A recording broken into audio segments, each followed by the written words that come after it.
MTV news Kannada ವಾಹಿನಿಗೆ ಸ್ವಾಗತ. ಗೋಕಾಕ ನಗರದ ಹಿಲ ಗಾರ್ಡನ್ ಕಚೇರಿಯಲ್ಲಿ ರಿಲ್ಯಾಕ್ಸ್ ಮೂಡ್ನಲ್ಲಿ ಲೋಕೋಪಯೋಗಿ ಇಲಾಖೆ ಮತ್ತು ಬೆಳಗಾವಿ ಜಿಲ್ಲಾ ಉಸ್ತುವಾರಿ ಸಚಿವ ಸತೀಶ್ ಜಾರಕಿಹೊಳಿ ಹಾಡುಗಳನ್ನ ಕೇಳಿದರು. ದಲಿತ ಸಂಘರ್ಷ ಸಮಿತಿಯ ಸದಸ್ಯರು ಡಾಕ್ಟರ್ ಬಾಬಾ ಸಾಹೇಬ್ ಅಂಬೇಡ್ಕರ್ ಅವರ ಕುರಿತ ಹಾಡುಗಳನ್ನ ಹಾಡಿದ್ರು. ಈ ವೇಳೆ ಸಚಿವ ಸತೀಶ್ ಜಾರಕಿಹೊಳಿ ರಿಲ್ಯಾಕ್ಸ್ ಮೂಡ್ನಲ್ಲಿ ಹಾಡುಗಳನ್ನ ಕೇಳಿ ಆನಂದಿಸಿದ್ರು.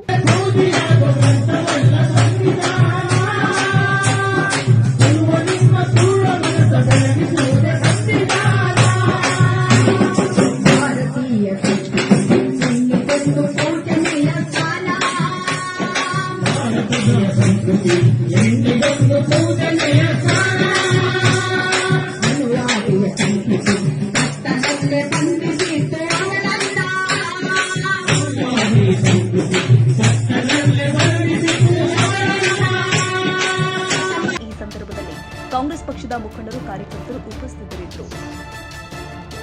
ತಾಜಾ ಸುದ್ದಿಗಾಗಿ ಎಂಟಿವಿ ನ್ಯೂಸ್ 24x7ಗೆ ಸಬ್ಸ್ಕ್ರೈಬ್ ಮಾಡಿ ಮತ್ತು ಬೆಲ್ ಐಕಾನ್ ಅನ್ನು ಒತ್ತಿ. ತಪ್ಪದೇ ಲಿಂಕ್ ಶೇರ್ ಮಾಡಿ.